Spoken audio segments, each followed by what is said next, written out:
Tribun News Today.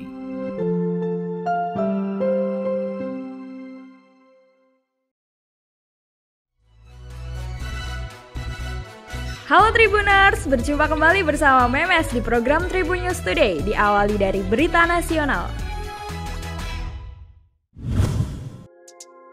Menteri Agama Yakut Khalil Qaumas menyampaikan keberangkatan jemaah ibadah haji 2021 resmi dibatalkan.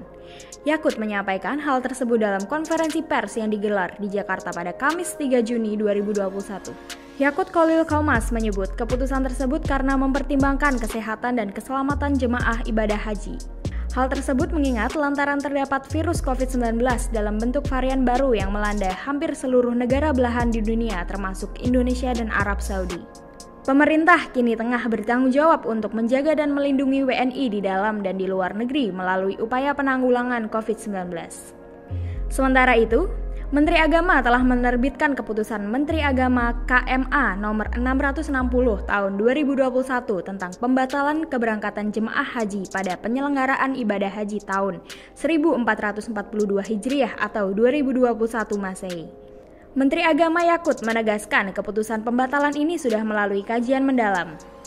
Kementerian Agama sudah melakukan pembahasan dengan Komisi 8 DPR pada 2 Juni 2021. Kemenak juga telah melakukan serangkaian kajian bersama Kementerian Kesehatan, Kementerian Luar Negeri, Kementerian Perhubungan, dan lembaga terkait lainnya. Jumlah kasus COVID-19 di Indonesia dan sebagian negara lain dalam sepekan terakhir masih belum menunjukkan penurunan yang signifikan. Menurut Menteri Agama telah mengajarkan jika menjaga jiwa adalah kewajiban yang harus diutamakan. Tindakan teroris kelompok kriminal bersenjata atau KKB Papua semakin ganas. Sebelumnya, KKB sempat membunuh seorang warga sipil. Kini, gerombolan itu menyerang fasilitas Bandara Aminggaru, Distrik Ilaga, Papua pada Kamis 3 Juni 2021. Kejadian tersebut menyebabkan sejumlah fasilitas di bandara tersebut mengalami kerusakan. Saat kejadian, aparat keamanan yang berada di kota Ilaga melihat kepulan asap tebal dari arah Bandara Aminggaru. Selanjutnya, dilakukan pemantauan menggunakan drone dan didapati beberapa fasilitas bandara dalam keadaan terbakar. Kapolda Papua Irjen Matius D. Fakiri menyebut aparat keamanan gabungan yang dipimpin Kapolres Puncak langsung menuju ke lokasi kejadian. Fakiri menyebutkan sempat terjadi aksi baku tembak dengan KKB Papua. Kontak senjata terjadi sekitar 1 jam. Aparat keamanan kemudian memilih mundur karena situasi mulai gelap. Pada Jumat 4 Juni 2021 pagi, aparat keamanan akan kembali ke Bandara Aminggaru dan KKB diperkirakan masih berada di lokasi tersebut. Aparat keamanan akan terus mengusut tuntas KKB walaupun harus melalui kontak senjata. Komedian Nina Empo Alpa kini tengah berduka setelah sang ayah meninggal dunia.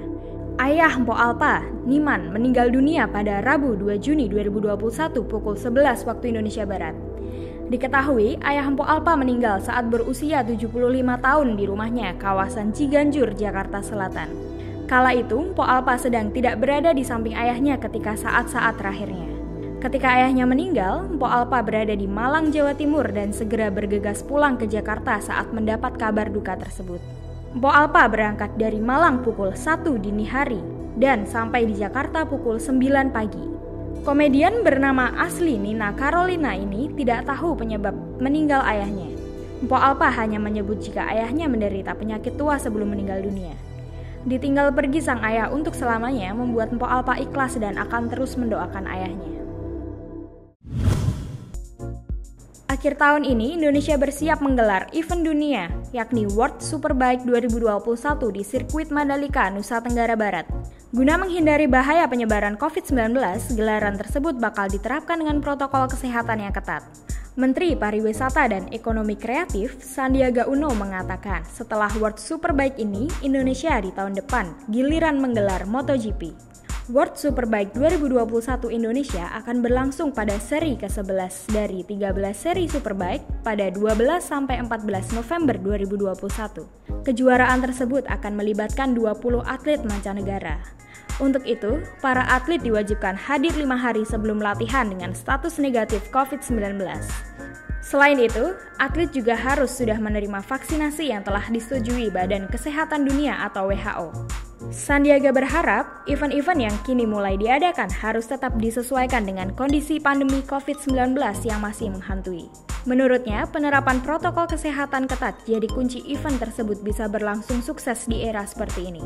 Ditambah lagi, Sandiaga Uno juga berharap dengan adanya event ini akan bisa menggiatkan kembali perekonomian maupun pariwisata di Indonesia.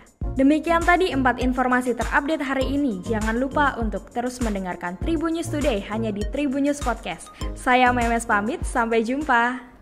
Tribun News Today.